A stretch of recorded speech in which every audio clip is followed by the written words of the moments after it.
وہ کتاب اللہ تو تھی لیکن کلام اللہ نہیں تھی. بات سمجھو. اس لیے آج تورات بدل گئی، اصلی تورات ملتی ہی نہیں. آج انجیل ختم ہو گئے. خود جو انجیل کے ماننے والے ہیں نا، انہوں نے بھی 4 انجیل بنائے ہوئے ہیں. ان کے ہاں بھی 4 اناجیل ہیں. انجیل مقوقس ہے، انجیل یوحنا ہے، انجیل لوقا ہے، اور سارے وہ کہتے ہیں ہمارا ٹھیک ہے، وہ کہتے ہیں ہمارا ٹھیک ہے، وہ کہتے ہیں ہمارا ٹھیک ہے، وہ کہتے ہیں تمہارا غلط ہے. تو وہ کتابیں زبور بھی نہ رہی، انجیل بھی نہ رہا، تورات بھی نہ رہی، لیکن قرآن محفوظ ہے. تو اس لیے بات سمجھو کہ وہ کتاب اللہ تو تھی لیکن وہ کلام اللہ نہیں تھی. کیا مانا؟ کہ اللہ نے لوح پر لکھی ہوئی کتاب تورات جو ہے موسیٰ علیہ السلام کو دے دی. اللہ نے کامل مکمل کتاب انجیل جو ہے وہ عیسیٰ علیہ السلام کو دے دی. تو کتاب تو ہے اور ہے بھی اللہ کی. جیسے آپ کو مثلا آج بھی آپ کہتے ہیں نا جی بھائی فلاں بندے، آپ نے ہاں جی ان کا خط آیا تھا، میں نے پڑھا ہے، ٹھیک ہے فلاں جگہ ہے، تو آپ کہتے ہیں خط آیا تھا. لیکن ایک آدمی کہتے ہیں نہیں جناب میری ان سے بات ہوئی ہے، میں نے بات کی ہے. تو کلام الگ چیز ہے، وہ کتاب الگ چیز ہے. تو وہ تو صرف کتاب اللہ تھی، لیکن اللہ کا قرآن جو ہے کتاب اللہ بھی ہے اور کلام اللہ بھی ہے، کہ اللہ نے خود جبریل علیہ السلام پہ قرآن پڑھا. پھر جبریل علیہ السلام نے پورا قرآن جو ہے سورتن سورتن نجمن نجمن آیتن آیتن حضرت محمد مصطفیٰ پہ پڑھا. تو جب اللہ کا کلام ہے تو اللہ کے کلام کو تو فنا آ ہی نہیں سکتی. اللہ بھی باقی، اس کی کلام بھی باقی، اللہ کی ذات بھی باقی، اس کے صفات بھی باقی. تو اس لیے باقی کتابیں جو ہیں وہ تو محفوظ نہ رہ سکی، لیکن قرآن محفوظ ہے کہ وہ کلام اللہ ہے اور اللہ کا کلام ہے. اور اللہ تبارک و تعالی نے یعنی خود جبریل علیہ السلام پہ پڑھا اور جبریل نے خود حضور پہ پڑھا. جبریل علیہ السلام آگے قرآن پڑھتے تھے. اور رمضان شریف میں تو جیسے ہمارے حافظ صاحبان دور کرتے ہیں نا، ایک پڑھتا ہے دوسرا سنتا ہے، پھر وہ پڑھتا ہے وہ سنتے ہیں.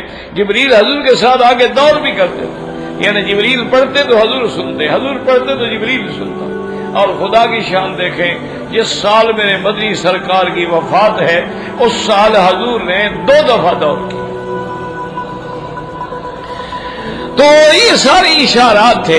اور پھر یہ بھی دیکھیں کہ اللہ نے دنیا میں کوئی کتاب ایسی نہیں ہے. مثلا یاد رکھو آج کل یہودیوں کے پاس بڑی طاقت ہے، دولت ہے، سونا ہے، چاندی ہے، اٹامک ہے، جدید ٹیکنالوجی ہے، اور پورے اکنامک لیور پہ ان کا ہاتھ ہے، قبضہ ہے، لیکن ایک حافظ تورات نہیں بدلا سکتا. ایک بندہ نہیں پیش کر سکتے کہ اس کو تورات یاد ہے. نصرانیوں کا آج دیکھیں گے آپ بول بالا ہے، پوری دنیا پہ کنٹرول کر رہے ہیں. اتنی بڑا علم ہے، اتنی بڑی طاقت ہے، اتنے بڑے ان کے پاس انسان ہیں، بڑے بڑے جینیس لوگ ہیں، لیکن ایک آدمی نہیں پیش کر سکتے جو کہے کہ مجھے انجیل یاد ہے. سوال ہی پیدا نہیں ہوتا. یہ شان بھی اللہ کے کلام کا ہے کہ شہر تو شہر کسی بستی میں بھی چلے جاؤ تو کوئی نہ کوئی حافظ قرآن تمہیں مل جائے گا. کسی ملک میں چلے جاؤ. اچھا خدا کی شان یہ ہے کہ جن کی زبان بھی عربی نہیں ہے، آپ ہندوستان چلے جائیں، پاکستان چلے جائیں، آپ ازبکستان چلے جائیں، سب کی زبانیں اپنی اپنی ہیں لیکن قرآن یاد ہے. اور اس انداز میں ماشاءاللہ مسابقہ ہوتا ہے نا یہاں قرآن شریف کا، تو ساری دنیا سے حافظ لڑکے آتے ہیں، ایسا ایسا قرآن پڑھ رہے ہوتے ہیں ماشاءاللہ. معلوم یہ ہوتا ہے کہ خالص عربی آدمی قرآن پڑھ رہا، حالانکہ وہ اجمی ہیں سارے، کوئی کہیں سے آتا ہے کوئی کہیں سے آتا ہے. تو یہ بھی اللہ کے کلام کی حفاظت کا ایک بہت بڑا ذریعہ ہے کہ یہ واحد کتاب ہے جس کو آدمی یاد کرتا ہے. اچھا یہ بھی قرآن کا اعجاز ہے کہ بعض لڑکوں نے 6 مہینے میں قرآن حفظ کر لیا، 6 مہینے میں حافظ بن گئے. اچھا بعض علماء نے یہ بھی لکھا ہے کہ انہوں نے قرآن 1 مہینے میں یاد کیا.